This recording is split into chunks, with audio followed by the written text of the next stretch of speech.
What are you doing? Sitting on a rock. Why? 'Cause I can. Why? Have I ever told you how much I hate the word why? Why? Why? So here we are camping. We just got here, processed our wood, got our campsite set up. I want to show you guys how to tick off Matt. Really?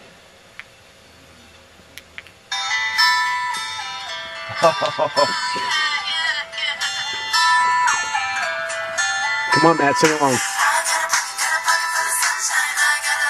I don't know the words well enough. Oh!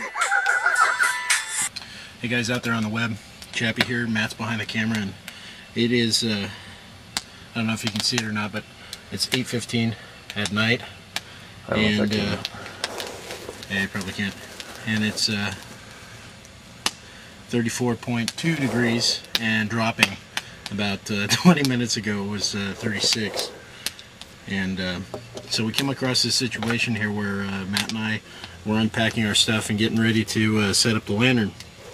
And those of you who've used these Coleman gas lanterns, you may have dealt with this stuff in the past, but as Matt was unpacking it, the mantles that go in, and they're basically the fuse for the propane gas that burns. These are the mantles that were on it, and they busted, and turns out we didn't bring any spares. So I know we bought spares at some point. Yeah, so the don't remember using them yet. well, along with the cold steel, some tripwire, and finger bandage. This is regular bandage that you use. You might have seen me use it. I was about to say. In a video in the past that also featured some cold steel. And my Gerber tool. Pardon my laughter, but yeah, well, I'm gonna stab you in your sleep. I was looking for the opportunity to make a reference to that anyways. Yeah, thanks. I appreciate that. It's cold, dude. I think you're killing the light every time you move across into the shadow. But just keep this thing right where it was. But hey, folks, it's dark out, and the only light we have to video by is the one that's on Matt's head. And my halo. His halo. Right. So we're gonna make this short and sweet. What we're gonna do is we're gonna see if this bandage will suffice as a replacement for the mantles on the lantern, and if it does, we'll be in business for the night. Probably not enough light to see. Not bad. Yeah? Not great. I mean, the white, of course, comes so bright that it's hard to see much else of the detail. But okay, yeah, man. It's pretty good. You know, us California boys aren't really used to the cold, so my hand is shaking a little bit trying to operate this. Okay. You want to play Jenga? Yeah, let's do it, dude. I swear, as soon as we're done, we better be playing dominoes, man. Oh, and for those of you who don't know, like, okay, so we're up in the sticks, we're camping, and the food is U.S. government issue. Chicken, tomato, feta, and pork ribs. Yummy. Alright guys, so we're going to cut the tape right now, and we're going to hook this up to the propane, put it all together, light it, and hopefully, if we don't blow up, we'll show you it working. So stay tuned. Nice. It's rolling. Alright guys, so we lit them, and the cotton bandage did not work. As you can see, it torched them right off. So we have to go to plan B, and then maybe plan C. Oh, and while we're out here, I want to tell you about this nifty little device that we brought out here. It's the PAL Light by Safe Light. Yeah, I had to think about that for a minute because it's cold. It's just a few minutes since we talked to you last, and it's down to 30 degrees. Dude, that was a huge drop. But I don't know if you guys can see that little strobe effect. There's sorry Matt. Oh, that's its basic. That's its high beam. And then there's the emergency strobe. And then when you shut it off, I don't know if you guys can see that, but there, can you see that on the screen? I'm going to kill this light for a second. Yeah, I might shut off the... Yeah, it's coming up on camera. Okay. So Go ahead and turn your light back on, Matt. We're doing this all technical. So this little PAL light by Safe Light, it runs on a single 9-volt battery. And in the beginning of this video, we gave you guys the info on this thing, and it runs for something like 2 years, and it stays on that constant glow. Now this one I keep next to my bed, and just on that little constant glow, it shines up on the ceiling of my room, and I can see where this thing is all the time. And one of the cool things about that is when you're out in the wild or you're out camping or whatever, if you set it down somewhere, you're still going to be able to see it glowing. So we highly recommend that you guys go out and get one of these.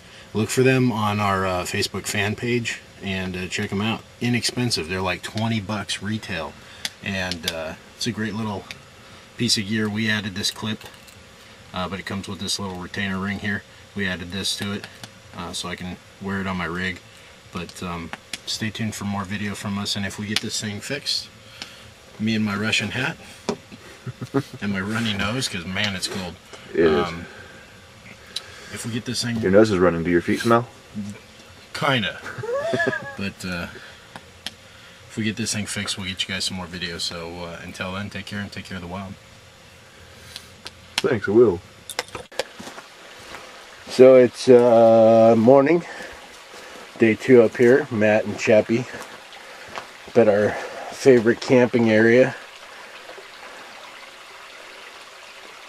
Gonna hike around in the bush today, find some snow. Alright, here's our improvised cooling system.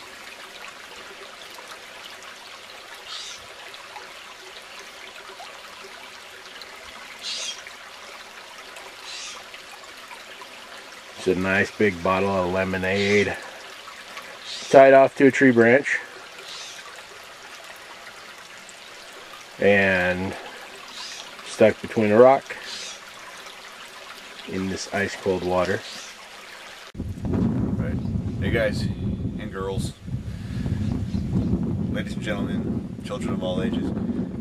It's Matt from New Survival Skills again, and on the way up to the before we headed up the mountain yesterday in town, Chappy and I stopped and grabbed few supplies. We grabbed a couple bags of ice for the couple little ice chests we have, but we wound up with more. One bag of ice had more ice than what our ice chest would hold, and so we get up here to the campground, and we still had this extra plastic bag full of ice that we didn't know what to do with it. Well, we found a little hole here at our campsite, and I'm looking at it, and I'm realizing it's right about the same size as our bag of ice. And I'm thinking, man, it'd be nice if some way we had to try to prolong this ice's life a little longer until we can rotate it into an ice chest. So I started looking at it, and then I realized, well, I have this old space blanket and some of my extra gear. So I thought, well, if a space blanket will keep you warm when everything else is cold, it might keep something else cold when everything else is warm, or at least, you know, bounce the sunlight off of something to keep it cooler. So we put it in here yesterday afternoon around 4 o'clock, maybe a little bit later than that. And it's now what time, Chappy? 10 to 11. It's 10 to 11 a.m. So 10:50. And we checked this a little bit ago to see how it fared. I was pretty happy with the results. It's not 100%, but this bag of ice still has about, I'd say, 80 or 90% of what we started with.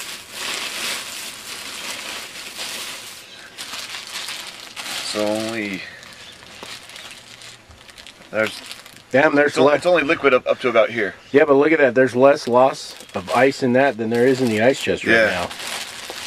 So it's a pretty good technique. We just found, like I said, a little hole that was already here. Someone had dug in the grass, and it was pretty cold weather. The ground was cold, so we just put that in there, laid the space blanket over it to keep the sun off of it, and it still retained most of its life. I'm actually going to go ahead and put this in the ice chest that was starting to lose ice. Sweet. So that meat and bacon stays good. Yeah, Matt said we have bacon. Okay, we got sidetracked for a second.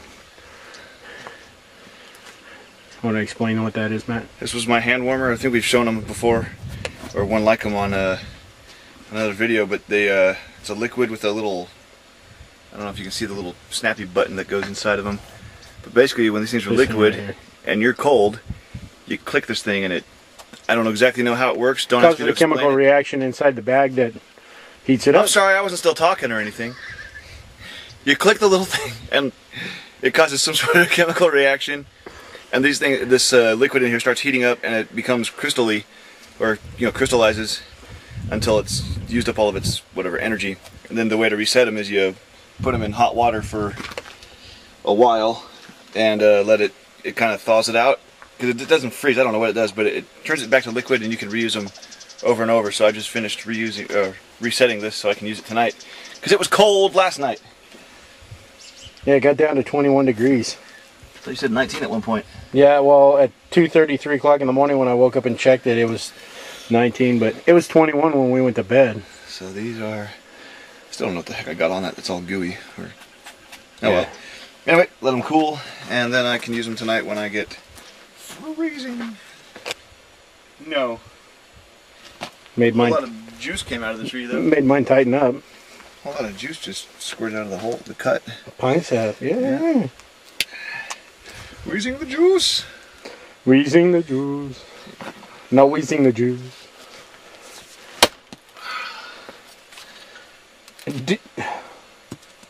Unreal, man. You looking for more grubs? I hadn't thought of it, but let's see if that crack went any further. No, because there's a knot right there from a tree branch.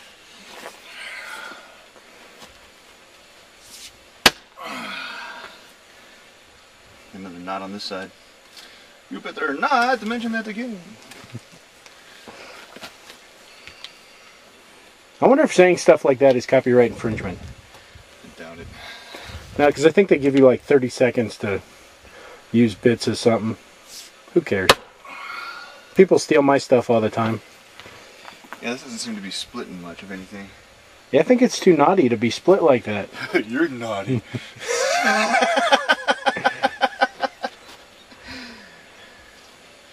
Way too much. You're probably right. Way too much fun. Now remember what that lady said a while back. You know, What's that you make this stuff so comical that it can't be taken seriously. So. Oh well. Remember, we're all supposed to pee in our canteens and piss on our skis and pee in snake skins, because pee is the answer to everything. Hey, Matt. Yes, sir. What are you doing there? Stirring my food. It's we got shallots, we got some little potatoes, some beef, some steak that I kind of cut up into little bits, and bacon. So it's all. Oh, and we marinated the beef in teriyaki overnight, and pretty much through the day. And I just dumped all the teriyaki sauce in there too. Not to mention all the bacon grease that's cooking in here. Hey, you want to do me a favor? What flavor do you want? Hey, you want to explain to everybody why the wood's piled up around the campfire? Well, because we went out and harvested it, and it seemed to be a little damp on the inside. Most of it did not seem to want to burn right away. So we piled it around to let the heat kind of work on it to hopefully dry it out to where it will catch for a decent fire. We've been getting a little bit of progress on that, but this all was either just full of. It's been recently raining, and well, it's been laying out there for several rainstorms, so it's pretty damp. Probably absorbed some water. And this wood was so wet. You can see this wood. These logs are sitting on top of the actual fire, and they're not catching fire. They're just drying out. And since it was between 21 and 19 degrees last night, we're hoping that we can dry this fire out in time to actually stay a little bit warmer than we were last night. So, is it below 40? No, it's just above, like 40. So it goes in increments of what, 2? Yeah. It's like 42. And it's 8:30. not too bad. No. It's a lot more manageable with a bigger fire. Yeah. So what do you think? I still haven't even put on my long johns yet. So what do you think about this trip? It's good. Yeah. I'm glad we done it.